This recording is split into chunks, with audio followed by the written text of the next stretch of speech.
Bismillahirrahmanirrahim. Assalamualaikum warahmatullahi wabarakatuh. Waalaikumsalam warahmatullahi wabarakatuh. Amin ya Allah, amin ya rabbal alamin. Rasul itu sudah akhir zaman, dekat dengan yang namanya Tuhan atau yaumul qiyamah. Ini sudah dekat. Makanya panas itu dikenalkan agar orang itu mendapat hidayah dari Allah, belajar dari situ. Agar orang itu kembali ke jalan Allah. Kalau kerasa ini kok panasnya kayak seperti ini, kan berpikir bahwa besok itu di neraka ya melebihi seperti ini. Nah, kita kan harus berpikir sendiri, apakah kita itu siap besok itu yaumul qiyamah itu menghadapi, kan seperti itu. Untuk menghadapi yaumul qiyamah ini tidak lain adalah amal soleh kita itu harus besar di hadapan Allah, bukan besar menurut kita, nggak bisa. Besar di hadapan Allah. Kemudian dosa-dosa kita itu juga kalau bisa, nah ini kalau bisa, ini doa untuk saya khususnya.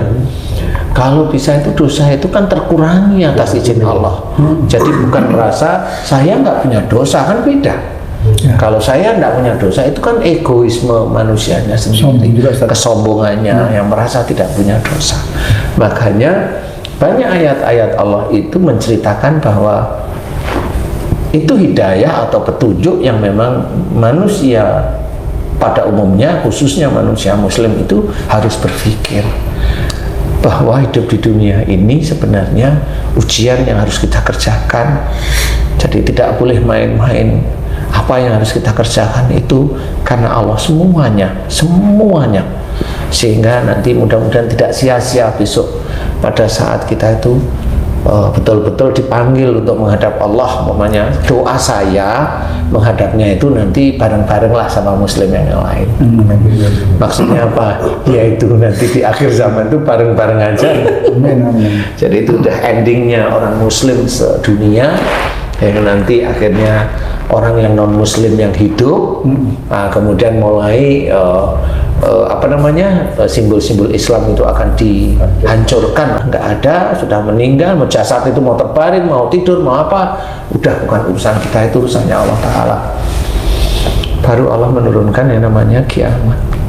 Saat ini salah satunya adalah gempa di mana-mana. Khususnya di Indonesia itu kan sangat sering terjadi. Menurut saya itu cara Allah mengalirkan minyak yang ada di bumi.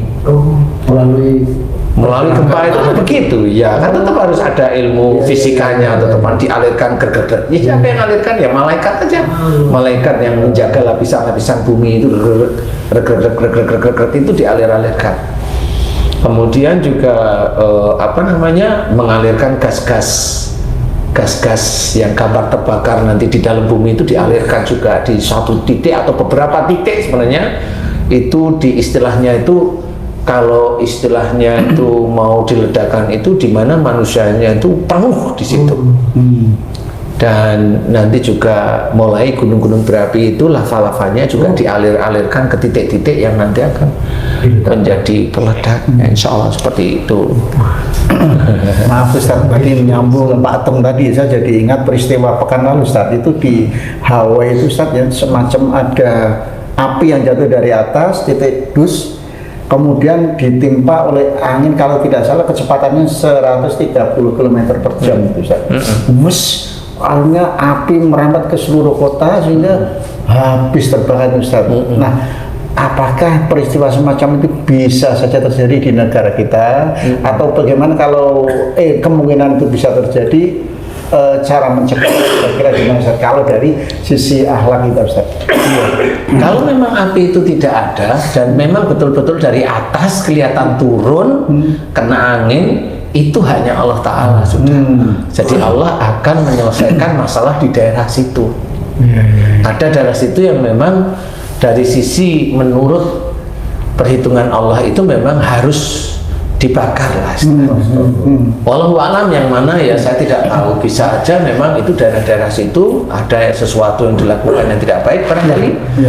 Jadi itu Allah harus mengirim api. Loh kok bisa datang api secara kimianya gimana? Oh kimia mah Allah gampang sekali kan gitu. Nggak usah yang kimia. Itu jin yang di Indonesia itu kalau di shoot di YouTube YouTuber itu. Itu kan ada jin yang namanya Banaspati yang api jalan-jalan nemplek bakar. Itu di Indonesia itu banyak kan. Bisa aja memang salah satu jin yang punya sifat api kuat itu dipegang oleh malaikat, memang diturunkan. Makanya kelihatan aja kalau apinya itu turun di situ, kemudian angin kencang. Itu Allah itu sangat gampang.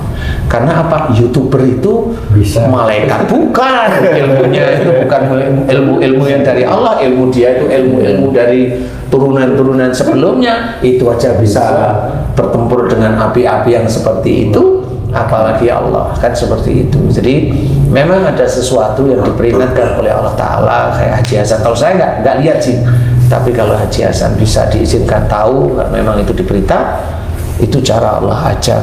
Sama seperti yang di pada waktu bulan Dzulhijjah kemarin yang berhaji itu ya diuji dengan panas yang seperti itu, kemudian keleleran, tidur itu ada yang di depan toilet, kemudian makan itu ya susah, kemudian akhirnya orang itu protes. Dan itulah yang dinamakan jidal, dan itu bisa menggugurkan hajinya. Seperti itu. Nah, ini harus difahami dengan baik. Makanya berlatihlah di negara kita masing-masing itu, berlatih untuk tidak gampang berbantah-bantahan, berlatih untuk tidak gampang ayel-ayelan. Kalau umpamanya disindir, difitnah, nggak usah panas. Seperti itu, belajar. Karena Rasul aja melakukan ibadah haji kan sekali. Jadi kita kalau bisa ya sekali, kalau tidak bisa, kalau ngerti gagal ya 2 kali, kalau gagal lagi 3 kali, tapi jangan utang berangkatnya. Insya Allah seperti itu. Kurang lebih gambarannya begitu, Ci. Kurang lebih, Allahuakbar. Soal yang dapat sampaikan itu, terima kasih Ustaz Danu yang sudah menyampaikan banyak pelajaran, Pak Tung, Pak Sobri, Mas Hadizai. Alhamdulillah, mudah-mudahan kita bisa ketemu lagi di lain kesempatan. Akhirul kalam, billahi taufiq wal hidayah. Wassalamualaikum warahmatullahi wabarakatuh. Waalaikumsalam warahmatullahi wabarakatuh. Alhamdulillah.